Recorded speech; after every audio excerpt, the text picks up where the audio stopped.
नमस्कार. माजी राष्ट्रपती APJ अब्दुल कलाम यांचा आज जन्मदिवस आणि हा दिवस वाचन प्रेरणा दिन म्हणून साजरा केला जातो हे आपल्या सर्वांनाच माहिती आहे. सातारा जिल्ह्यातूनही साहित्य चळवळ वाढवण्यासाठी अनेकांनी प्रयत्न केले आणि त्यापैकीच एक व्यक्तिमत्व म्हणजे महाराष्ट्र साहित्य परिषदेचे सातारा प्रतिनिधी विनोद कुलकर्णी सर. आणि आजच्या या वाचन प्रेरणा दिवशी स्वतः विनोद कुलकर्णी सर महाराष्ट्र न्यूजच्या स्टुडिओत आज इथं उपस्थित आहेत. सर, तुमचं स्वागत, मनापासून स्वागत. आणि मला खूप आनंद होतोय की आजचा वाचन प्रेरणा दिन आणि याच दिवशी तुमच्यासारखे उत्कृष्ट लेखक, ज्येष्ठ पत्रकार आज आमच्यासोबत आहेत. आणि मला पहिल्यांदा असं विचारायचं आहे की खरं तर आत्ता तंत्रज्ञानात बरेचसे बदल होत आहेत आणि तरुण पिढी कुठेतरी पुस्तकांपासून लांब जाताना दिसतीये, तर याबाबत काय सांगा? एकूण तंत्रज्ञान इतकं बदललेलं आहे ह्या मागच्या 5-10 वर्षामध्ये की लोकांना पुस्तकापेक्षा मोबाईलवर वाचनाची आवड निर्माण झालेली आहे. पण मोबाईलवर सतत वाचणं ह्याच्यामुळं अनेक डोळ्यांना त्रास होतो किंवा आपण सतत वाचू शकत नाही. संपूर्ण पुस्तक मोबाईलवर वाचणं हे अतिशय त्रासदायक आहे. त्यामुळे लोकांनी पुस्तकाशी मैत्री केली पाहिजे. कारण आपण जर इतिहास बघितला तर वाचनामुळं अनेक माणसं घडलेली आहेत. स्वतः APJ अब्दुल कलामांसारखे जे राष्ट्रपती आहेत त्यांनी लिहून ठेवलेलं की वाचनामुळं माझं आयुष्य संपूर्ण बदललं आहे, आयुष्य घडलेलं आहे. आणि वाचनाचे इतके फायदे आहेत की वेगवेगळ्या प्रकारचं आपल्याला जे आवडतं, म्हणजे कुणी कादंबरी वाचेल, कुणी कथा वाचेल, कुणी कविता वाचेल, कुणी उद्योजकांची पुस्तकं वाचेल. ज्याला ज्या क्षेत्रात आवड आहे त्या क्षेत्राचं जरी त्यानं वाचन केलं तर त्याच्या आयुष्यात फार मोठे दूरगामी बदल होऊ शकतात. तुम्ही आत्ता म्हणलात की प्रत्येकाची वाचनाची आवड वेगवेगळी असते. तुम्ही अर्थातच सगळ्या बाजूंनी अभ्यास करता, आम्हाला चांगलंच माहिती आहे. पण तरीसुद्धा तुमचं एखादं आवडलेलं पुस्तक? आता मला आवडलेली अनेक पुस्तकं आहेत, पण लोकांना किंवा तरुणांसाठी सांगायचं तर वॉरन बफेचं जे आत्मचरित्र आहे, अतुल कहातेंनी लिहिलेलं छोटंसं आत्मचरित्र आहे. तर वॉरन बफेने एक मंत्र सांगितलेला आहे की एका व्यवसायातनं येणारे 100 रुपये धोक्याचे असतात आणि 100 व्यवसायातनं येणारा 1-1 रुपये अतिशय महत्त्वाचा असतो. म्हणजे एका व्यवसायावर अवलंबून राहू नका. आता तुम्ही बघितलं असेल, कोरोना आल्यानंतर अनेक व्यवसाय बंद पडले. म्हणजे किराणा मालाचं फक्त दुकान चालू राहिलं, मेडिकल चालू राहिलं, हॉस्पिटल चालू राहिले, पण हॉटेल्स 5 स्टारची होती ती बंद पडली आणि कंपन्या बंद पडल्या. म्हणजे जो फक्त त्या व्यवसायावर अवलंबून होता की ज्याचं 5 स्टार हॉटेल आहे आणि त्यातनंच उत्पन्न येणार आहे, आज त्याची अवस्था अतिशय अडचणीची झाली. 8-8 महिने कामगारांना पगार द्यावे लागले, लाईट बिल भरावं लागलं. म्हणजे वॉरन बफेचं पुस्तक वाचल्यानंतर कळतं की एका व्यवसायावर तुम्ही अवलंबून राहू नका, कारण प्रत्येक व्यवसाय मंदी असते आणि उतारी असतो, तर तो फरक पडतो. आता औंधचा राजा आहे आपला, तो मुलखा वेगळा राजा म्हणून एक पुस्तक आहे. ते जर तुम्ही वाचलं तर तुमच्या लक्षात येईल की भारत स्वतंत्र होण्यापूर्वी औंध संस्थांमध्ये लोकशाही आलेली होती. आणि औंध म्हणजे आपल्या सातारा जिल्ह्यातलं औंध हे गाव आहे. तिथल्या राजानं महात्मा गांधींकडून लोकशाही राज्य कसं असावं त्याची संकल्पना घेतली आणि ती संकल्पना प्रत्यक्षात आणली. आणि भारताला स्वातंत्र्य मिळण्यापूर्वी 9 वर्ष आधी औंध संस्थान स्वातंत्र्य झालेलं आहे. हे पुस्तक वाचल्याशिवाय आपल्याला कळत नाही आपल्या जिल्ह्याचं काय महत्त्व आहे, आपल्या गावाचं काय महत्त्व आहे. इथपासून वॉरन बफेसारखा जगातला ज्याच्याकडे खिशात 1 रुपया नव्हता आणि जो जगातला 1 नंबरचा श्रीमंत माणूस झाला फक्त शेअरच्या खरेदी विक्रीमधनं, तर ह्या गोष्टी आपल्याला त्यातून कळतात.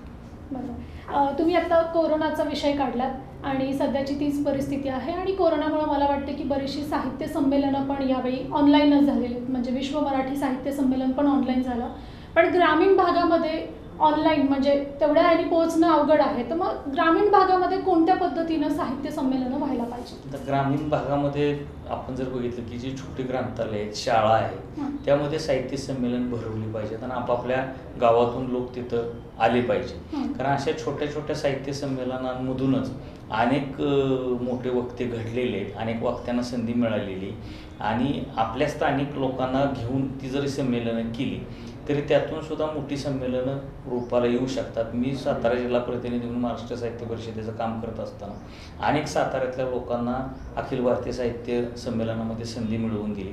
जसं नियल दामले म्हणून साताऱ्यातल्या एक निवेदिका म्हणून काम करत होत्या, त्यांना मी विभागीय साहित्य संमेलन साताऱ्यात घेतलं, त्यांना संधी दिली. त्या अखिल भारतीय मराठी साहित्य संमेलन घुमानला झालं आणि एक सासवडला झालं. दोन्ही साहित्य संमेलनात सूत्रसंचालन करण्याची संधी त्यांना मिळाली. आणि तुम्ही बघितलं असेल, राज ठाकरेंनी शरद पवारांची पुण्यात मुलाखत घेतली होती, त्याचं निवेदन सुद्धा स्नेहल दामलेंनी केलं होतं. तर आज त्या सातारकर असून त्या पुण्यात आता स्थायिक झाल्या. इतकं निवेदनाची मागणी त्यांच्याकडे आलेली. म्हणजे एका साहित्य संमेलनापासून शरद पवारांच्या मुलाखतीचं संमेलन निवेदन करण्यापर्यंत त्यांना संधी मिळाली.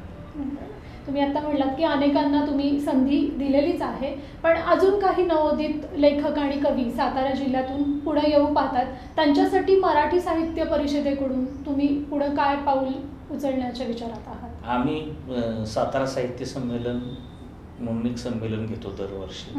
तर त्या संमेलनामध्ये आम्ही अनेक सातारकरांना संधी देत असतो. त्यातली जी गुणवंत असतात त्यांना निवडण्यासाठी पुण्यातून महाराष्ट्र साहित्य परिषदेचे कार्याध्यक्ष प्राध्यापक मिलिंद जोशी त्यांना आम्ही नेहमी निमंत्रित करत असतो. योग्य व्यक्ती पुढे जावा यासाठी त्यांना आम्ही त्याचं जे काही व्याख्यान देत असेल, कविता असेल, हे मिलिंद जोशींपर्यंत पोहोचवतो. त्या अखिल भारतीय स्तरावर त्या आपल्या सातारकराला संधी मिळवून देतात. त्यांना काही लिहिण्याची हे असेल तर लिहिण्यासाठी सुद्धा मी पुण्यनगरीमध्ये संपादक पदावर काम करत असल्यामुळे चांगले लेखक असतील तर त्यांना सुद्धा राज्यव्यापी लेखन करण्याची संधी देत असतो.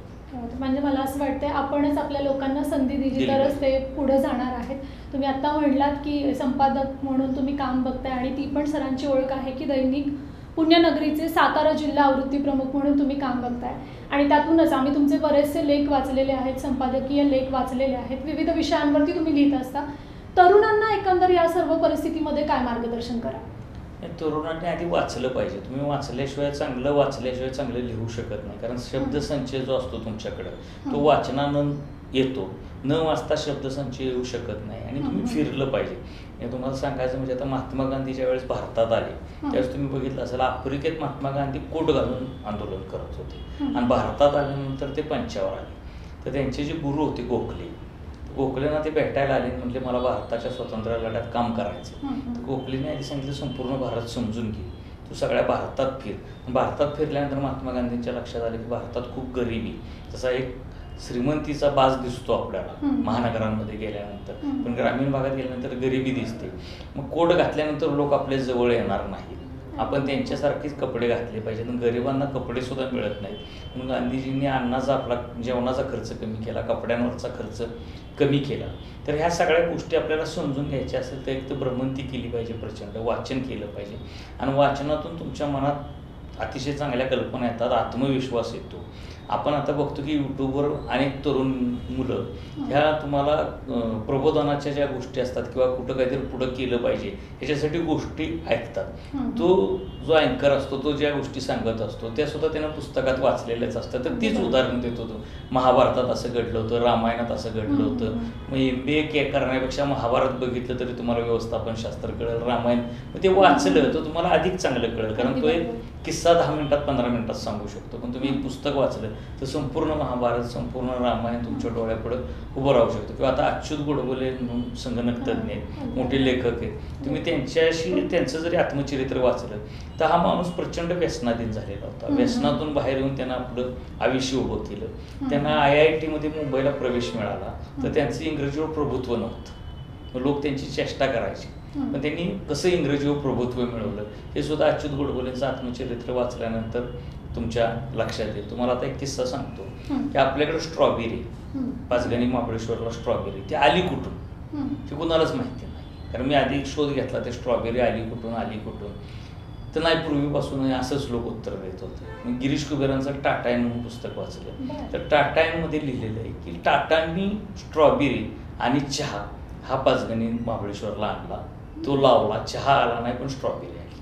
हे 200 वर्षापूर्वी जवळपास टाटांनी स्ट्रॉबेरी पाचगणीला आणलेली. म्हणजे स्ट्रॉबेरी हे मूळ पीक आपलं नाही, ते टाटांनी आणलेले. म्हणजे महाबळेश्वर पाचगणीला 2 बेलियरची जी बिल्डिंग आहे ती सुद्धा टाटांनी बांधलेली. मग टाटा कसे यायचे ह्याचा प्रवास सुद्धा टाटांमध्ये लिहिलेला आहे. म्हणजे आपल्या जिल्ह्यातल्या गोष्टी सुद्धा आपल्याला माहीत नसतात, त्याशी पुस्तकं वाचल्यामुळे आपल्याला समजतात. म्हणजे मला वाटतं की प्रेक्षकांना पण हे नवीनच असेल की स्ट्रॉबेरी पीक मूळ महाबळेश्वरमधलं नाही आहे, ते बाहेरून आलेलं आहे. आणि अर्थात यासाठी अभ्यास पाहिजे, वाचन केलं पाहिजे. आता तुम्ही महात्मा गांधींचं उदाहरण दिलं की जेव्हा बाहेर होते तेव्हा त्यांनी कोट घालून तिथे आंदोलन केलं, पण इकडे आल्यानंतर त्यांनी पंचा घातला आणि हे केलं. मराठी भाषेचं पण असंच काहीचं आहे असं माझं मत आहे की खरं तर महाराष्ट्रात मराठी भाषा बोलली गेली पाहिजे. मराठी भाषेला अभिजात मराठी भाषेचा दर्जा मिळावा म्हणून अनेक आंदोलनंही झाली.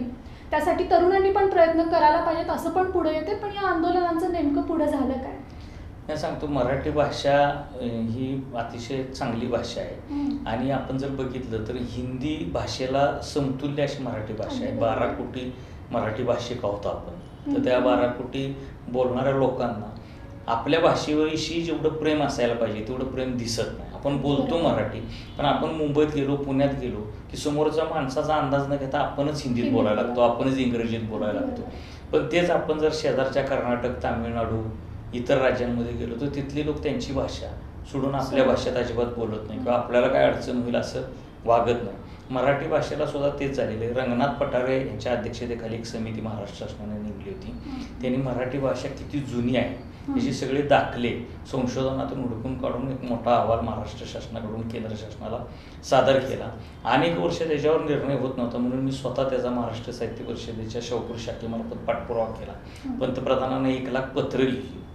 त्याच्यानंतर आमच्या असं लक्षात आलं की पंतप्रधान कार्यालयानं आम्हाला उत्तर दिलं की मराठी भाषेला अभिजात दर्जा देण्याचा प्रस्ताव आमच्याकडे आहे, पण उच्च न्यायालयाच्या एका निर्णयामुळं मद्रास हायकोर्टाने एक निर्णय दिलेला आहे, स्टे दिलेला आहे, त्यामुळे आम्हाला देता येत नाही. मी मद्रास हायकोर्टामध्ये पाठपुरावा करून तो स्टे उठल्याचा निकालाची कॉपी आणली आणि ते शरद पवार साहेबांना दिली. शरद पवारांनी पंतप्रधानांची भेट घेऊन त्यांच्याकडे प्रस्ताव दिला.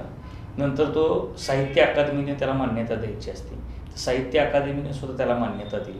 फक्त एक कॅबिनेटची बैठक एवढंच बाकी आहे. त्यासाठी आम्ही दिल्लीला जाऊन सुद्धा आंदोलन केलं. म्हणजे स्वातंत्र्यानंतर एखाद्या मराठी भाषिकांनी दिल्लीत जाऊन आंदोलन करण्याची एक भाषेविषयीची घटना ही पहिलीच होती. सातारचे आमदार श्रीमंत छत्रपती शिवेंद्रराजे भोसले आणि मिलिंद जोशी महाराष्ट्र साहित्य परिषदेचे कार्याध्यक्ष यांच्या नेतृत्वाखाली आम्ही पत्रकार, साहित्यिक कार्यकर्ते अशांना घेऊन दिल्लीत जाऊन आंदोलन केलं, लक्ष वेधलं. पण दिल्लीची कायम मराठी माणसांकडे किंवा महाराष्ट्राकडे बघण्याचा दृष्टिकोन हा चांगला नाही, निकोप नाही. त्यामुळे मला असं वाटतं अजून मराठी भाषेला दर्जा मिळालेला नाही. महाराष्ट्राचे राजकारणी त्यासाठी कमी पडतात. कारण पंतप्रधानांचं तख्त हलवायचं असेल तर मराठी भाषेला अभिजात दर्जा हा फक्त राजकारणी ताकद लावून मिळवून देऊ शकतात. उद्धव ठाकरे जोपर्यंत भाजपबरोबर होते तोपर्यंत त्यांनी कधी मराठी भाषेला अभिजात दर्जा द्यावा म्हणून आवाज उठवला नाही. पण आता महाराष्ट्राचे मुख्यमंत्री झाल्यानंतर पहिल्यांदा महाराष्ट्राच्या मुख्यमंत्र्यांनी पंतप्रधानांना पत्र लिहिलं की मराठी भाषेला अभिजात भाषेचा दर्जा द्यावा. आता कोरोनामुळे काही संकट आलेली आहेत, पण आता आमची अशी मागणी आहे की आत्ता किमान त्यांनी दर्जा द्यावा. दर्जा दिल्यामुळे जो मिळणारा निधी आहे, भले कोरोनामुळेची जी परिस्थिती ती सुरळीत होईपर्यंत 1-2 वर्षाचा कालावधी जाईल, त्याच्यानंतर निधी द्यावा. पण आत्ता किमान दर्जा त्यांनी द्यायला हरकत नाही अशी आमची मागणी. मला असं वाटतं की मराठी भाषेला अभिजात दर्जा मिळावा यासाठी अनेक जण प्रयत्न करतात आणि जसं की विनोद सर म्हणाले त्या पद्धतीनं राजकारणी लोकांनी याच्यामध्ये पुढाकार घेतला पाहिजे. पण मला वाटतं की त्याबरोबर आपण स्वतःसुद्धा प्रयत्न करायला पाहिजेत. खास करून तरुण पिढीनं यासाठी प्रयत्न करायला पाहिजेत. अगदी बरोबर आहे. मुंबई पुण्यात जाऊन आपणच हिंदी बोलायला सुरुवात केलं तर समोरचे लोक हिंदीमध्येच बोलणार. सो आजच्या या वाचन प्रेरणा दिवशी आपण सर्वजण असा निश्चय करूया की मराठी साहित्य आपणच वाढवूया, आपली मराठी भाषा आपणच जपूया. विनोद सर, तुम्ही इथं आलात, तुमचा अमूल्य वेळ आम्हाला दिलात, याबद्दल मी तुमचे आभार मानते. धन्यवाद.